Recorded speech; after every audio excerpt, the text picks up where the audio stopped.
Episode 21। क्या देवंश देगा निया को सजा। निया अपने सामने 3 इंसानों को बैठा देखती है। उसमें से 2 को वो जानती थी, पर तीसरा उसके लिए अजनबी था।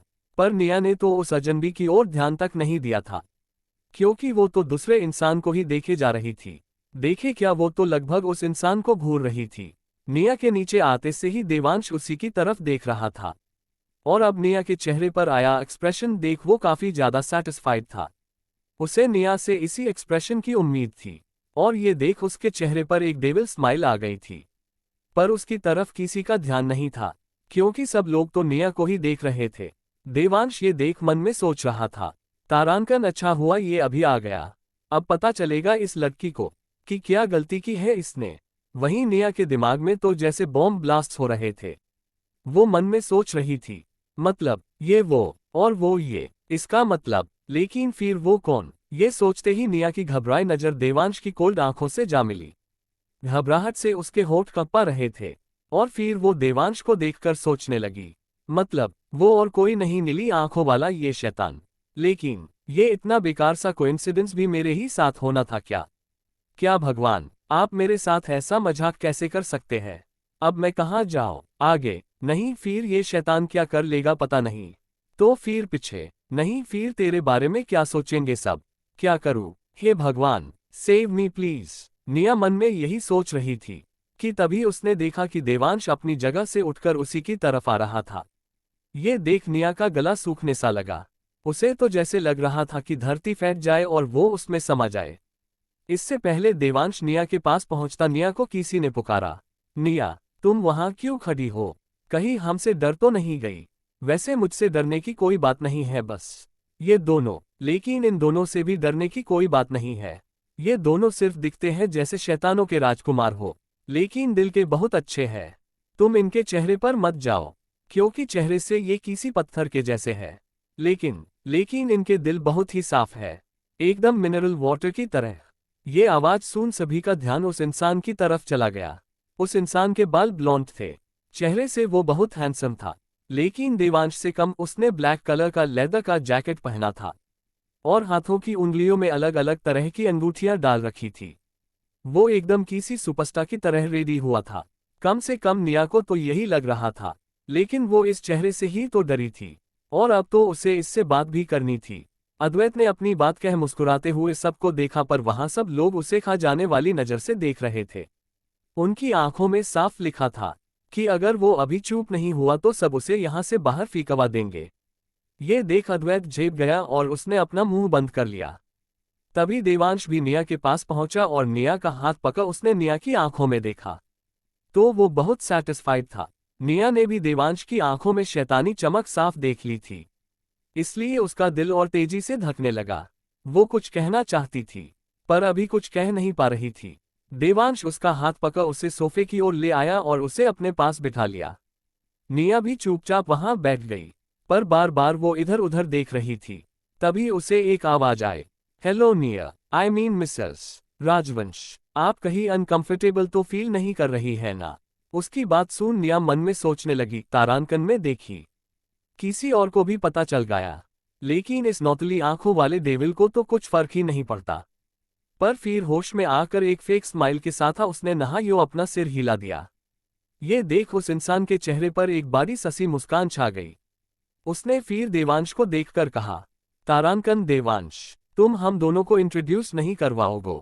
उसकी बात सुन निया को ध्यान आया कि वो तो इसा इनासाला को पहली बार देख रही थी, पर फिर भी वो उसे इतना जाना पहचान सा क्यों लग रहा था। निया उस इंसान को ही एकटक ऐसे देख रही थी जौसी को याद कर रही हो कि वो कौन है, पर फिर भी उसे कुछ याद नहीं आया, तो वो देवांश के कुछ कहने का इंतजार करने लगी।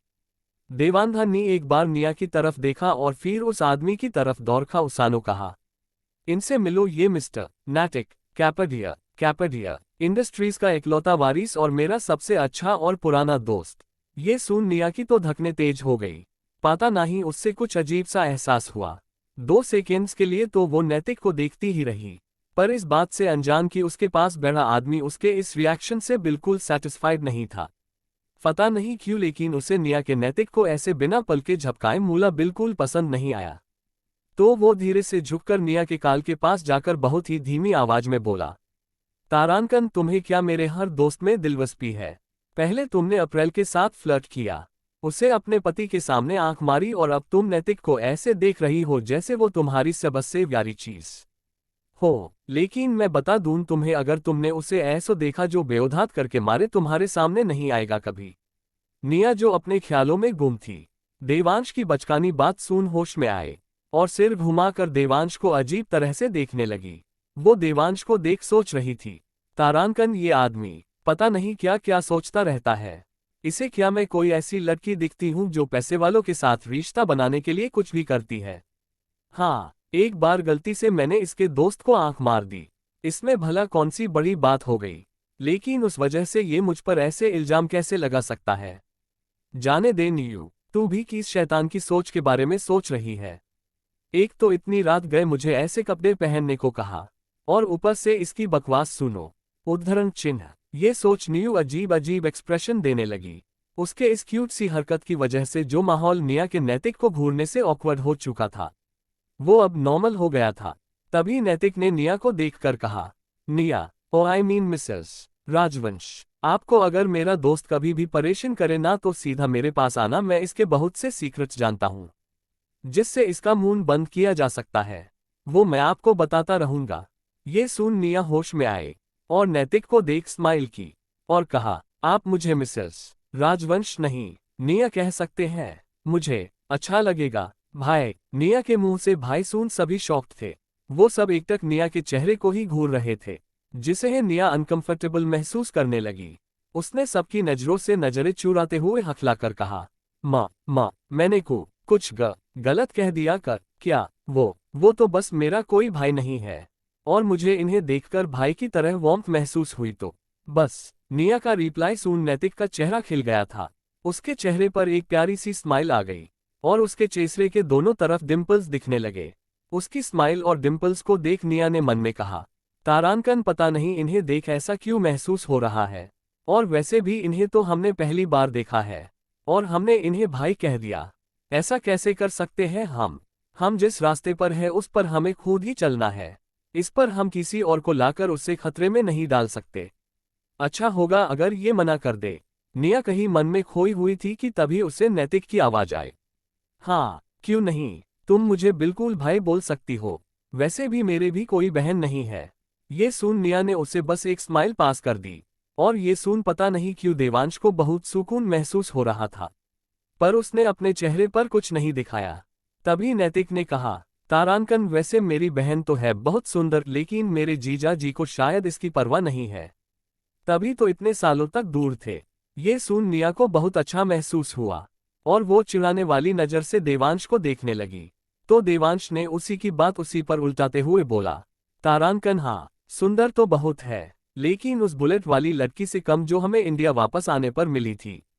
क्यों अद्वैत? ये सुन अद्वैत के चेहरे पर बड़ी सी स्माइल आ गई और चाहते हुए उसने कहा, हाँ मतलब निया सुंदर तो है, लेकिन मुझे वो बुलेट वाली ज्यादा पसंद आई थी। और नैतिक, तुम्हें पता है उसने उन बाइक राइडर्स को कैसे चकमा दिया जो उसके पीछे पड़े थे? ऐसी लड़कियां सच में नसीब वालों को ही मिलती है, और उसके चेहरे से ही मैं बता सकता हूं कि वो बहुत ही ज्यादा प्योर थी, और उसने तो मुझे पसंद भी कर लिया। ये सुन तो वहां सबके होश ही उड़ गए, यहां तक देवांश भी हैरान था। तभी नैतिक ने अद्वैत की बात पर कहा, उसने तुम्हें पसंद किया? ये उसने तुमसे पर्सनली कहा? ये सुन सब अद्वैत के जवाब का इंतजार करने लगे। नहीं, पर हर बार मुंह से बात कहो ये तो कोई बात नहीं है। उसने मुझे देखकर आंख मारी, क्या ये काफी नहीं था मुझे बताने के लिए? ये सुन नैतिक ने अद्वैत को ऐसे देखा जैसे वो कोई पागल को देख रहा था। वहीं देवांश का भी यही हाल था। निया को तो ये शब्द ऐसे चुभ रहे थे जैसे कोई छुरी चला रहा हो। उसने अद्वैत को देख फिर पूछा जो वो कब से पूछना चाहती थी, अद्वैत आप ऐसे कैसे? मतलब हम पहले ये मिले थे तब तो आप बहुत अलग थे, और अब ये? निया की बात सुन अद्वैत ने हंसकर कहा, अरे नहीं, मुझे ऐसे ही रहना पसंद है, बस देवांश के साथ रहते हुए कभी कभी वैसे बनना पड़ता है। और अगर दादिसा ने मुझे उस दिन ऐसे देखा होता तो शायद मैं यहाँ जिंदा ना होता, या फिर डबल होता। निया ने दोहराया तो अद्वैत ने कहा, हाँ वो दादिसा मेरी शादी के पीछे हाथ धोकर पड़ी है, इसलिए अगर वो दूसरा ऑप्शन लेती तो मेरी शादी करवा दी होती। ये कह वो खुद ही हंसने लगा।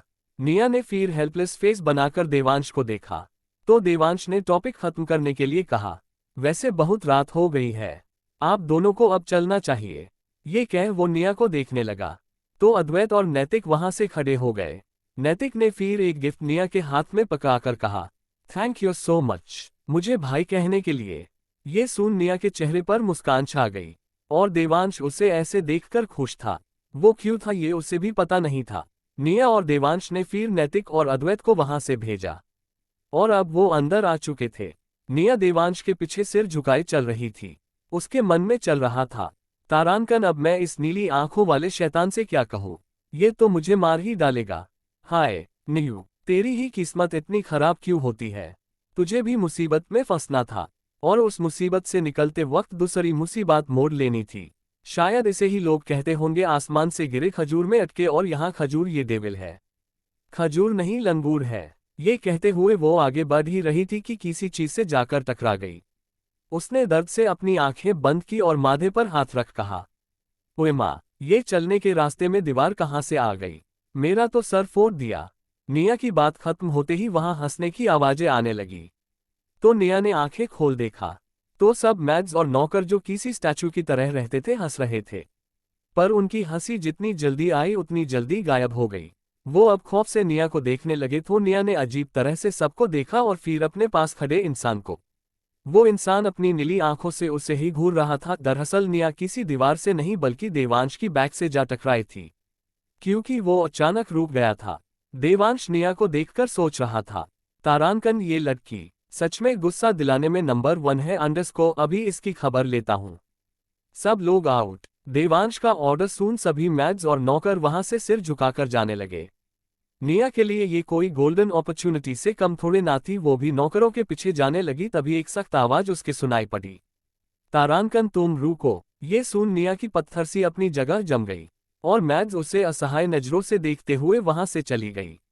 निया पीछे मुड़कर कुछ कहने ही वाली थी कि उसे देवांश की कोल्ड वॉइस फिर सुनाई दी, एक्सप्लेन। निया को उसकी बात कुछ समझ नहीं आई, इसलिए वो पीछे मुड़ी तो पाया कि देवांश उसके बेहद करीब था। वो हड़बड़ी में गिरने लगी, तो देवांश ने उसे थाम लिया। निया अब देवांश की बाहों में खड़ी थी।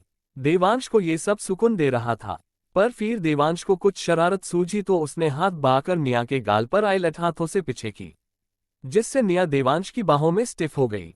डर से उसने अपनी आंखें और कसकर बंद कर ली। देवांश को ये देख बड़ा मजा आने लगा। वो फिर निया के और करीब चले गया, और उसके कान के पास जाकर उसने कहा, dear wifey, explain it to me. ये सुन तो निया के होश ही उड़ गए। उसे लगा देवांश उससे बहुत ज्यादा नाराज है, इसलिए ऐसे बात कर रहा है।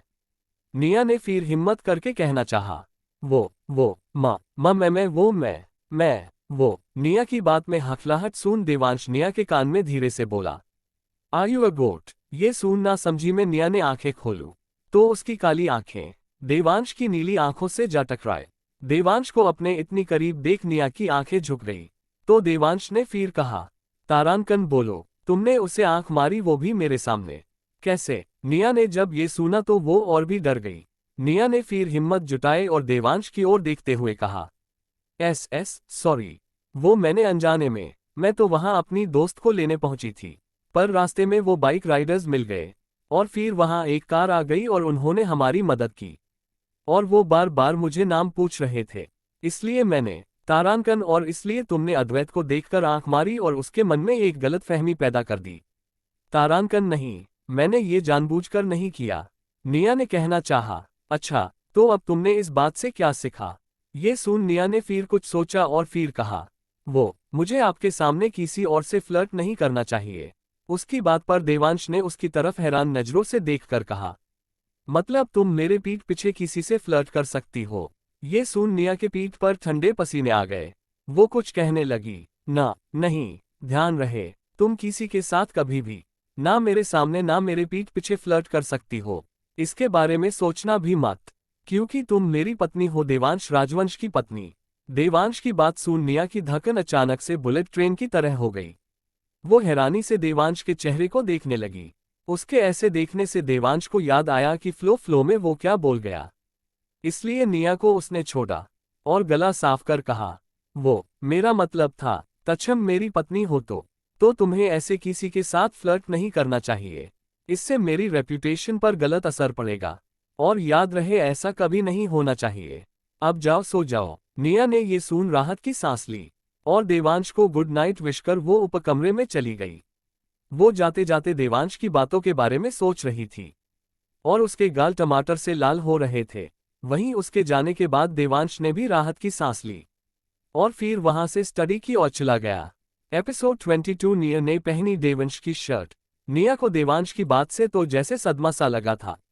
भले ही देवांश ने फिर अपनी बात को अच्छे से घुमा दिया था, पर फिर भी कहीं ना कहीं निया इस बात से एकदम चौंक गई थी।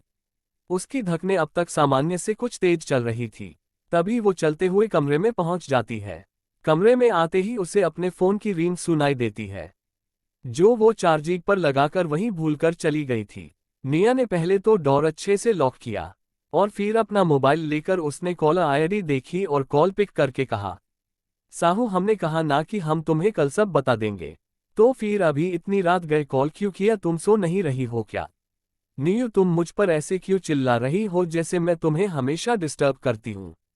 तुम कभी भी मुझे किसी लायक नहीं समझती ना, इसलिए अपनी शादी की बात भी तुमने मुझसे छुपाए और सिर्फ मुझसे। कायरा दी को तो सब पता है और अब जब मुझे पता चला है तो मैं तुम्हें कंग्रेचुलेट करना चाहती थी कि तुम्हारा पति इतना हैंडसम है, पर तुम्हें इसकी तो पड़ी ही नहीं है और उल्टा मुझसे गुस्सा हो रही हो। तुम शायद मुझे कुछ नहीं समझती इसलिए मुझे कुछ नहीं बताती। निया ने जब ये सुना तो उसका सहाना पर जो गुस्सा था कि उसकी वजह से वो अद्वैत के साथ फंस गई थी, वो अब गिल्ट में को-इन्वर्ट हो चुका था। सहाना की आवाज से निया को पता चल गया था कि ये बात उसे कितनी बुरी लगी थी। इसलिए एक गहरी सांस लेकर निया ने प्यारी सी आवाज में कहा, साहू तू तो बुरा मान गई, लेकिन क्या तेरी सबसे अच्छी सहेली होने के नाते मैं तुझे इतना भी नहीं कह सकती। और हाँ, मैं मानती हूँ कि मैंने तुझसे चीजें छुपाए, पर इसके पीछे भी तो एक रीज़न था ना। अगर मैं तुम्हें सब बताती तो तू क्या चुप बैठी रहती? तू भी हमारा साथ देने के लिए जिद करती और मैं तुझे इस खतरे में नहीं डाल सकती थी। ये मेरा बदला है। भगवान ने ये बदला लेने के लिए मुझे फिर से जन्म दिया है, इसलिए ये मैं करना चाहती हूँ। अब तू ही बता, तेरी चिंता करने का भी हक नहीं है मुझे? तेरी बेस्ट फ्रेंड होने के नाते क्या मैं तेरी सेफ्टी के बारे में भी नहीं सोच सकती? निया ने सब ड्रामा करते हुए कहा था, क्योंकि उसे पता था कि सहाना को मनाना है तो उसे इमोशनल ब्लैकमेल ही करना पड़ेगा, वरना तो वी कभी नहीं मानती। और जैसा निया ने सोचा था वैसा सहाना उसकी बात सुन काफी ज्यादा इमोशनल थी, पर उस पर निया की बात का कुछ ज्यादा ही असर हो गया था। इसलिए सहाना ने अब रोना स्टार्ट कर दिया था। रोते रोते वो निया से कह रही थी, sorry sorry Neue, I am very sorry माँ, मुझे नहीं पता था कि ये सब तू मेरे लिए कर रही है। सॉरी, मैंने तुझे गलत समझा। उसका रोना सुन निया ने अपने सिर पर हाथ रख लिया और सोचने लगी, आज का दिन पूरा का पूरा खराब है। पहले तो सिमी, फिर वो डेविल, फिर वो उस डेविल का पागल दोस्त और अब बाकी की कसर मेरी ही दोस्त निकाल रही है। अब कोई मुझे सोने भी देगा या नहीं? लेकिन फिर किसी तरह समझा बुझा के निया ने सहाना को शांत किया, लेकिन उसके सुबकने की आवाज अब भी निया को आ रही थी। तब निया ने एक गहरी सांस लेकर उसका ध्यान भटकाने के लिए अद्वैत वाली सारी बात बता दी, पर देवांश और उसके बीच हुई बातें नहीं। वो कैसे ये बता सकती थी? वो सोचकर ही तो निया की धड़कनें बढ़ जा रही थी। निया की बात सुन सहाना अपना पूरा रोना भूल गई। हर जोर से उसने फोन पर कहा, तारांकन क्या? उसकी आवाज इतनी तेज थी कि निया ने फोन को अपने से दूर किया और फिर कुछ सेकंड्स बाद वापस कान पे लगाकर कहा, वो उसका दोस्त तो मुझे घर से नहीं निकालकर उसकी के लिए मैं भी कर सकता था, इसलिए मकसद चरा का धरा हजारवां। सहाना ने उसकी बात पर कहा, नीयू ये बता तू वहां ठीक तो है तो नहीं है ना वहां? में सुनिया को हुडी उसने मुस्कुराते हुए कहा, नहीं साहू मैं ठीक ही, लेकिन अभी सोई नहीं ना तो मैं आंखों के नीचे डार्क सर्कल्स हो जाएंगी और फिर मैं कल कॉलेज कैसे जाऊंगी? ठीक है फिर सो जा तो। गुड नाइट, निया ने कहा और कल डॉनलिक कर दिया और फिर फ्रेश होकर सोने वाली गई। उधर देवांश अभी स्टडी में पहुंच चुका था। उसने अंदर जाकर डोर बंद किया और अपनी चेयर पर बहकर काम करनी ही काला था कि तभी उसके मोबाइल की मसाज टोन कनी को लोहड़ी बेलोना ओपन करने जा रहा था। उसके मोबाइल पर उसके असिस्टेंट विलय का कॉल खोला है। देवांश कॉल उठाकर हमेशा की तरह साइलेंट यह विलय के कुछ बोलने का वेट करता है। विलय को भी आप देवकाश के इस आदत हो गई थी। उसने डरते डरते हिम्मत करके कहा। रासस का कार उसकी आवाज में साफ झलक रहा था। सर को वो मोन्ने आय को सेंड किया है। पहले देख लीजिए, ये कह उसने कॉल डिस्कनेक्ट कर दिया। देवोश को उसकी इस हरकत पर गुस्सा तो बहुत आया, पर फिर उसने सोचा कि कोई इंपॉर्टेंट वजह होगी, तो इसलिए वो विनय ने भेजे वीडियो की ओपन कर प्ले कर देता है। पर जैसे जैसे तो वीडियो आगे बढ़ता है, देवांश की आंखें गुस्से से लाल हो जाती है। वीडियो खत्म होते ही देवांश टेबल पर जोर से हाथ पटक कर खड़े होते हुए चिल्लाता है, हाउ डरे ही, और फिर वापस से विनय को कॉल करता है। इस बार विनय कंपते हाथों से कॉल पिक कर कहता है हेलो सर। उसकी आवाज सुन देवांश उस पर अपना गुस्सा निकालते हुए कहता है, ओह, तो तुम्हें अब भी याद है मैं तुम्हारा सर हूं, मिस्टर विनय चौहान। देवांश की इतनी भयानक आवाज सुन और अपना पूरा नाम सुन विनय फोन पर ही डर से कांपने लगता है। वो अभी देवांश की गुस्से भरी शक्ल को इमेजिन कर रहा था। And no dot sir, I mean dot yes sir, stop, just listen to me, Devansh ने चिल्लाकर कहा। वो बहुत ही ज्यादा गुस्से में था। ये डॉट यस सर, विनय ने जवाब दिया। तो देवांश ने खुद पर थोड़ा कंट्रोल कर कहा, उसे कल कंपनी बुलाओ। आखिर उसे पता तो चलना चाहिए कि उसने देवांश राजवंश की चीज को छुआ है और इसकी क्या वैल्यू है, और आखिर उसने कितनी बड़ी गलती की है, ये उसे पता होना चाहिए। याद रहे, मुझे किसी भी हालत में वो मेरे सामने चाहिए, और अगर ये नहीं हुआ तो कल तुम्हारा रेजिग्नेशन लेटर मेरे डेस्क पर मिलना चाहिए, और कोई जरूरत नहीं है फिर मेरे सामने भी आने की। ये सुन तो विनय की जैसे जान निकली जा रही थी। वो किसी भी हालत में रेजिग्नेशन तो नहीं देने वाला था, फिर चाहे उसे उस इंसान को खुद जाकर घसीटकर ही क्यों ना लाना पड़े अपने बॉस के सामने, वो जरूर लाएगा। ये सोच विनय ने एक कॉन्फिडेंस के साथ कहा, okay sir, I will make sure कि वो कल आ जाए, डोंट वरी सर। ये सुन देवांश ने कॉल डिस्कनेक्ट कर दिया, और वहीं विनय ने कॉल कट होने के बाद राहत की सांस ली। उसे भी ये वीडियो अभी ही मिला था, और जब उसने इसे देखा तो उसे कुछ समझ नहीं आया कि क्या करना है, पर फिर भी डरते हुए ही सही उसने वो देवांश को सेंड कर दिया, और उसे जैसा लगा था वैसा ही हुआ। देवांश का गुस्सा फूट पड़ा, पर अब इस वजह से उस बेचारे की नौकरी दांव पर लगी थी। विनय ने फिर खुद के डर को काबू कर अपने मोबाइल से एक कॉल किया।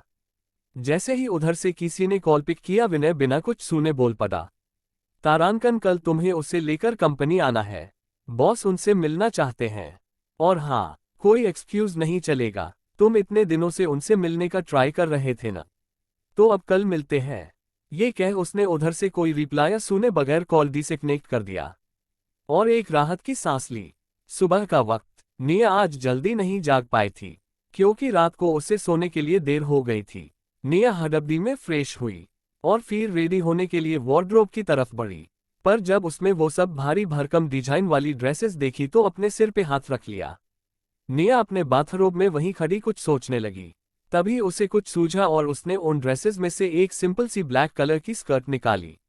उस स्कर्ट पर कोई डिजाइन नहीं था, वो प्लेन ब्लैक कलर की नी लेंथ स्कर्ट थी। निया को जब ये मिला तो वो बहुत खुश हो गई। उसने उसे उठाया और फिर कुछ सोचकर दूसरे वार्डरोब की ओर बढ़ी। ये वार्डरोब देवांश का था। वैसे तो निया की हिम्मत नहीं हो रही थी उसे खोलने की, पर जब उसे अपनी ड्रेसेस की याद आई तो उसने थोड़ी हिम्मत करके उसे खोला। देवांश का वार्डरोब वॉकिंग वार्डरोब था। उसकी चीजें काफी स्टाइलिश और दुनिया सबसे महंगी थी, इसलिए वहां उस रूम में उन सभी को सलीके से रखा हुआ था। निया उस रूम में आगे बढ़ी। उसे वहां सूट्स और बाकी के मेंस आइटम्स की भरमार दिखी। इसे देख के ऐसा लग रहा है जैसे इसने यहाँ कपड़ों की दुकान खोली है। इतने तो मेरे भी कपड़े नहीं है जितने इसके हैं, और ये इतने कपड़े पहनता कब है। और देखो तो क्या कलर्स भी, ब्लैक, व्हाइट और ब्लू। ऐसा लग रहा है मैं किसी पुराने जमाने की फिल्म में घुसी है। हाँ, अब पता चला कि इतना खड़ूस क्यों है। जब ब्लैक एंड व्हाइट जमाने में रहेगा तो कोई भी ऐसा ही हो जाएगा ना। खैर छोड़ो, मुझे क्या करना है, मैं तो जो करने आई हूँ वो करती हूँ। ये बड़बड़ाती वो और आगे जाने लगी। तभी उसे जो चाहिए था वो मिल गया। निया को ये देख बहुत खुशी हुई और वो उसे लेकर बाथरूम में चली गई। निया जल्दी से रेडी हो गई क्योंकि उसे आज लेट जो हुआ था। निया फिर नीचे आए। नीचे आते वक्त वो इधर उधर देख रही थी जैसे किसी से छुपना चाहती थी। निया ने देखा मैदान साफ है तो वो वहां से ब्रेकफास्ट करने डाइनिंग एरिया में आ गई। और उस बड़े से डाइनिंग टेबल पर बैठ गई। उसे वहां देख मैड्स ने उसके लिए नाश्ता लगा दिया। निया नाश्ता देख खुश थी, क्योंकि वहां उसे बहुत सारी वैरायटीज मिली थी। निया नाश्ते पर टूट पड़ने ही वाली थी कि उसे कुछ याद आया, और उसने पास खड़ी मेड को देखकर पूछा, तारांकन क्या तुम्हारे और ऑफिस चले गए? निया का सवाल सुन वो मेड होश में आए, क्योंकि वो और बाकी सब मेड्स निया को ही ढूंढ रही थी। पर फिर वो प्रोफेशनल थी, इसलिए निया से कुछ पूछ भी नहीं सकती थी। फिर निया का सवाल सुन वो सब होश में आए, और उस मेड ने जिससे निया ने सवाल पूछा था जवाब दिया, तारांकन नहीं मैडम, सर तो स्टडी में है, अपना काम कर रहे हैं। लेकिन आपको नहीं पता था? निक ने मासूमियत से कहा। नहीं, मैं तो अभी जागी हूँ, और जब देवांश को कमरे में नहीं देखा तो मुझे लगा वो चले गए हैं, लेकिन क्या आप सब मेरा साथ दोगे? निया की बात सुन सब मेड्स हैरानी से कभी एक दूसरे को तो कभी निया को देखने लगी। एक मेड ने पूछ ही लिया, कि इस बात में साथ देना है मैडम? निया ने ये सुन एक क्यूट सा फेस बनाकर जवाब दिया, तारांकन आप प्लीज ये बात उन्हें मत बताएगा कि मैंने उनकी शर्ट पहनी है, वरना वो तो मुझे मार ही डालेंगे। बोलिए क्या आप उनसे ये छुपाने में मेरी मदद करोगे? ये सुन फिर से वो मैड्स एक दूसरे को देखने लगी। उन्हें उनकी मैडम को ऐसे रिक्वेस्ट करते देख अच्छा नहीं लग रहा था, क्योंकि थी तो वो नौकर ही, और निया मालकिन। फिर भी उन्हें देवांश का भी तो डर था। उन्हें उनकी ट्रेनिंग के दौरान ये बात खास बार बार याद करवाई गई थी कि देवांश की चीजों को छूना मतलब मौत को बुलावा देना। पर फिर उन्होंने सोचा मैडम का तो हक बनता है सर पर और उनकी चीजों पर, और उनकी मैडम इतनी प्यारी थी कि उनसे रिक्वेस्ट कर रही थी, इसलिए उन्होंने भी हाँ कह दिया। ये सुन निया ने शांति से ब्रेकफास्ट किया, और उन मैड्स को थैंक्स बोल वो वहां से ऐसे भागी जैसे पुलिस उसके पीछे पड़ी हो। निया आज सच में बहुत प्यारी लग रही था। उसने वही ब्लैक स्कर्ट को पहना था जो उसे अपने वार्डरोब में मिला था, और उसने देवांश के वार्डरोब से एक वाइट शर्ट उठा ली थी, क्योंकि उसे ये एक कोने में मिली थी, और ऐसा लग रहा था देवांश इसे कभी नहीं पहनता। निया ने वो शर्ट पहनी तो उसे वो बहुत बड़ी हो रही थी, पर किसी तरह एडजस्ट कर उसने उसे स्कर्ट के अंदर टक किया, और फिर वो रेडी हो गई। निया अब विला के मेन डोर के बाहर थी। तब जाकर उसने राहत की सांस ली, और नमन ने उसके लिए कार का डोर खोला तो वो उसमें बैठकर वहां से निकल गई। निया जब कॉलेज पहुंची तो उसे पता चला कि आज कॉलेज की आधे दिन की छुट्टी थी, क्योंकि कल कॉलेज में कर्फ्यू जो लगा था, और वो भी बेचारी निया की वजह से। निया को ये सुन थोड़ा गिल्टी फील तो हुआ, पर फिर उसे सहाना से भी तो मिलना था, इसलिए उसने सहाना को कॉल कर उसे लेने बुलाया, और वो कैंटीन में बैठ उसके आने का वेट करने लगी। उधर जब देवांश नीचे आया तो उसे पता चला कि निया कॉलेज जा चुकी है। ये सुन भी उसने ज्यादा कुछ रिएक्ट नहीं किया, और अपनी रूटीन के हिसाब से नाश्ता कर वो भी ऑफिस के लिए निकल गया। उसके जाने के बाद उन मैड्स ने राहत की सांस ली जिन्होंने निया का साथ देने की बात की थी। कार में बैठने के बाद देवांश ने आगे बैठे विनय से सीरियस और अपनी कोल्ड वॉइस में पूछा, तो वो आ रहा है आज? ये सुन विनय को तुरंत समझ आ गया कि देवांश किस बारे में बात कर रहा है। आखिर वो भी उसी का असिस्टेंट था, उसे देवांश के मूड्स के बारे में अच्छे से पता था।